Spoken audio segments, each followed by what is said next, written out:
No, I don't like crazy dances. No, we don't need to. Oh, Skylar.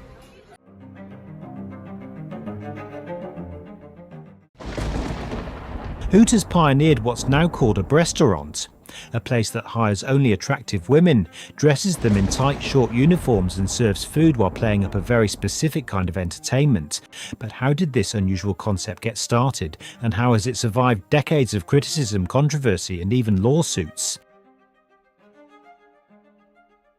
It all began on April Fool's Day 1983 when 6 friends in Clearwater, Florida incorporated Hooters. None of them had any experience in the restaurant business. They just wanted a place where they wouldn't get kicked out, a bar with cheap beer, hot wings, big screen TVs for sports and girls. They decided their unique selling point would be hiring young, attractive women to wear revealing outfits while interacting with customers. Employees had to sign contracts agreeing to this role, which was part waitress, part entertainer. As for the name, Hooters claims it's about the owl sound and logo, but everyone knows the double meaning, a cheeky nod to women's breasts popularised by a Saturday Night Live sketch. The first Hooters opened October 1983, despite many skeptics. The founders were so unprepared they had to call a friend to show them how to turn on the kitchen equipment. On opening day, they were nervous about police showing up over missing alcohol permits, but it was just a prank by one of the founders. To get attention, they even rented a chicken suit and ran through nearby streets. The local paper covered the stunt, bringing in some curious customers. The real breakthrough came during the 1984 Super Bowl. Redskins star John Riggins came for lunch and then returned with teammates after the game. Photos of the players at Hooters made headlines and sales doubled overnight. Soon after, the original owners sold franchise rights to investors who expanded rapidly. By 1986, the first Hooters girl, Lynn Austin, became Playboy's Playmate of the Month, giving the brand priceless exposure. By 1991, Hooters had over 50 locations and $100 million in revenue. Some loved it, but many hated it, setting the stage for legal battles.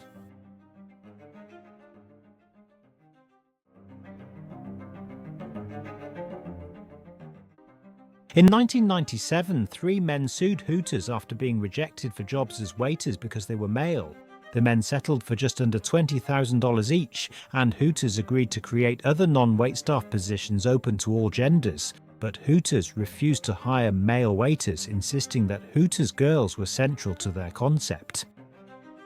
The Equal Employment Opportunity Commission launched an investigation concluding Hooters discriminated against men and owed millions in damages. However, Hooters argued their waitresses were entertainers, not just servers, like actors cast for a specific gender role. They leaned on the bona fide occupational qualification exception, which permits gender-based hiring if it's essential to the business model. Hooters claimed that the Hooters girl experience was the heart of their brand. Using the lawsuits as marketing, they ran ads featuring a hairy man named Vince in a Hooters uniform to show how ridiculous it would be to hire men for that role. Yet another scandal was on the horizon.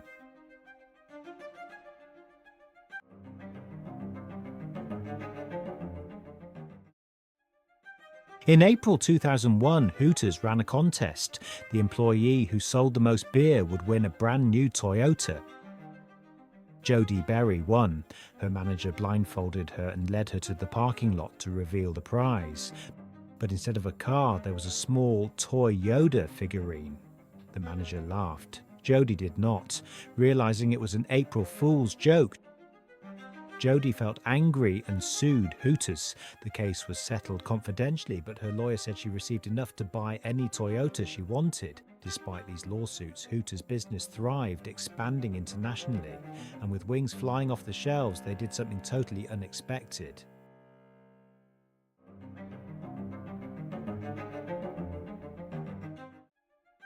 In 2003, Hooters bought a small airline called Pace Airlines and rebranded it as Hooters Air. The planes wore bright orange branding, and on every flight 2 local Hooters girls would entertain passengers. But these girls were not flight attendants. They had no airline training. Their job was to sing, host trivia and sell merchandise, all while wearing the classic skimpy Hooters uniforms. At first it worked. People were curious and the flights were cheap, usually $129 each way, but the novelty wore off. Several problems sank Hooters Air. Many passengers were still afraid to fly after 9/11. Competition from low-cost airlines was fierce and fuel prices soared. By 2006, Hooters Air was grounded for good.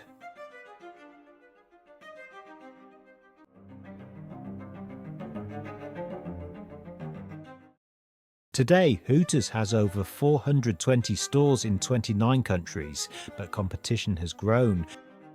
Chains like Twin Peaks and Tilted Kilt offer similar concepts with their own twist. In response, Hooters launched Hoots in 2017, a spin-off with more modest uniforms and a family-friendly vibe. They also expanded delivery services for customers who preferred to avoid walking into the restaurants. Hooters admitted many customers wouldn't set foot inside but still craved their wings, and the delivery option helped cover that market. But the food was never the main attraction. Many critics say the wings are overrated. Meanwhile, studies from the University of Tennessee revealed working in restaurants like Hooters can harm women's mental health, causing anxiety and eating disorders. Former employees have filed lawsuits accusing Hooters of toxic workplaces and unwanted sexual advances from managers. One former Hooters girl said she was told she'd be fired if she didn't lose weight within 30 days. Controversy flared again in 2021 when Hooters introduced a new, even skimpier uniform. Many employees protested on social media. The company backtracked, allowing workers to wear the old uniforms if preferred. Opinions on Hooters remain divided. Some call it outdated and objectifying. Others argue that if adults choose to work or dine there, and many report positive experiences and good tips, then what's the harm? You can decide for yourself.